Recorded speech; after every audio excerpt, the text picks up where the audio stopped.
বাংলাদেশের উত্তরের জেলা কুড়িগ্রাম এবং এই কুড়িগ্রামের সীমান্তে ঝুলে থাকা আমাদের বোন ফেলানীর লাশ, এটা হচ্ছে একটা প্রতীকী চিত্র। যেমন ভাবে ভারতের কাছে বিগত 53 বছর ধরে আমাদের সার্বভৌমত্ব ঝুলেছিল, আমরা আমাদের জায়গা থেকে একটি জিনিস মনে করি যে যদি কোনো রাষ্ট্রের সাথে কোনো রাষ্ট্রের সমতার, ন্যায্যতার এবং আত্মসম্মানের সম্পর্ক থাকে, তবে এক রাষ্ট্র কখনো আরেক রাষ্ট্রের একজন নাগরিককে এভাবে সীমান্তে ঝুলিয়ে হত্যা করতে পারে না।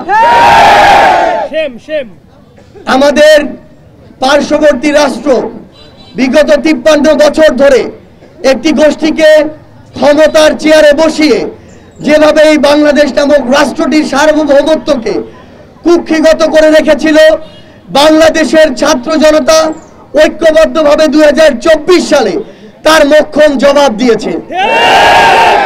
বাংলাদেশের পক্ষ থেকে আমরা শুধুমাত্র আমাদের প্রতিবেশী রাষ্ট্র নয়, পৃথিবীর প্রত্যেকটি রাষ্ট্রকে একটি কথাই বলতে চাই, আজকের পর থেকে আমার বাংলাদেশের কোন নাগরিকের দিকে যদি কেউ এমন শকুনের দৃষ্টিতে তাকানোর চেষ্টা করে, তবে সেই দৃষ্টি উপড়ে ফেলার জন্য বাংলাদেশের ছাত্র জনতা যথেষ্ট। আমরা আজকে এই মার্চ ফর ফেলানীর পক্ষ থেকে শুধু একটি কথাই বলতে চাই, আর যদি আমার কোনো ভাই কিংবা আমার কোনো বোন আমাদের ওই সীমান্তে ওই তারকাটায় তাদের লাশ ঝুলে থাকে, তবে আমাদের আজকের যে মার্চ ফর ফেলানী, সেই মার্চ ফর ফেলানী ওই তারকাটাকে উদ্দেশ্য করে মার্চ করবে। আর যদি আমাদের পরবর্তী ওই মার্চ তারকাটাকে উদ্দেশ্য করে হয়, তবে আমাদের এই লক্ষ্য তারকাটাকে ভেদ করে যতদূর দৃষ্টি যায় ততদূর যাবে। আমরা শুধু স্পষ্ট করে পৃথিবীর প্রত্যেকটি দেশকে একটি কথাই বলতে চাই, এই যে সীমান্ত হত্যা, তারকাটা দেওয়ার নামে যেই জোর করে যে বাধা দেওয়ার যে প্রয়াস, সেই প্রয়াস বাধা দেওয়ার জন্য, সেই প্রয়াস রুখে দেওয়ার জন্য নতুন করে যে অভ্যুত্থান হয়েছে, এই অভ্যুত্থানের স্ফুলিঙ্গ পুরো পৃথিবীতেই ছড়িয়ে পড়বে।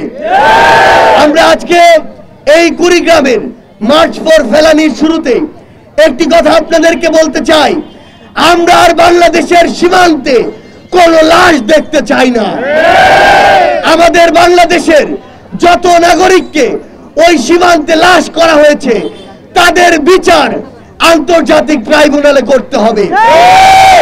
আমাদের বোন ফেলানীর স্মৃতিকে বাঁচিয়ে রাখার জন্য নতুন যে আমাদের বিশ্ববিদ্যালয়, কুড়িগ্রাম কৃষি বিশ্ববিদ্যালয়, সেই বিশ্ববিদ্যালয়ের একটি আবাসিক হল আমাদের বোন বীর শহীদ ফেলানীর নামে করতে হবে।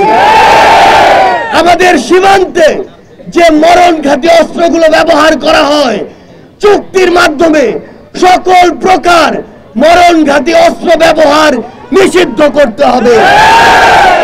আমরা স্পষ্ট করে বলতে চাই, আগামীর বাংলাদেশের এই যে ছাত্র জনতা, যেই ছাত্র জনতা অভ্যুত্থান করে নতুন বাংলাদেশ দিয়েছে, সেই ছাত্র জনতা আর কোনদিন নতজানু পররাষ্ট্রনীতি মেনে নিবে না।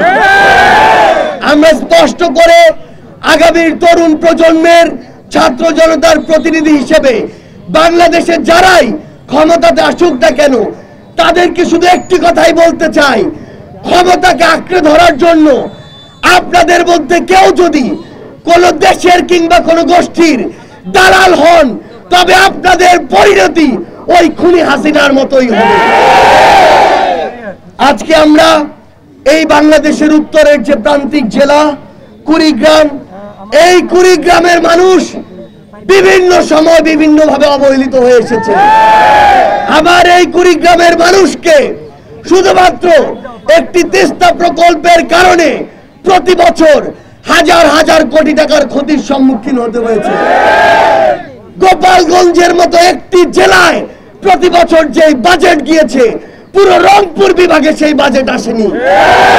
আমরা আজ এই কুড়িগ্রামের উন্মুক্ত মঞ্চ থেকে পুরো বাংলাদেশের উদ্দেশ্যে শুধু একটি বার্তা দিতে চাই, জেলা হিসেবে যেই বৈষম্য এতদিন ধরে এই বাংলাদেশে হয়ে এসেছে, আগামীর বাংলাদেশে উত্তর হোক, দক্ষিণ হোক, পূর্ব হোক, পশ্চিম হোক, সেই বৈষম্য আর আমরা দেখতে চাই না।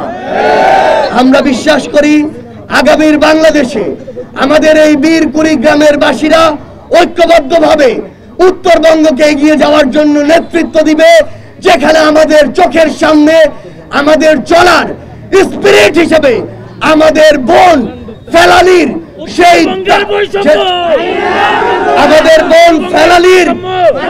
মৃতদেহ ঝুলেছিল, সেটি আমাদের চোখের সামনে কোনো দুর্বলতা নয়, বরং শক্তি হয়ে থাকবে, যেই শক্তিকে সামনে রেখে আগামীর বাংলাদেশ গড়ায় কুড়িগ্রাম সবার আগে রাজপথের সামনের সারিতে অগ্রগামী ভূমিকা রাখবে।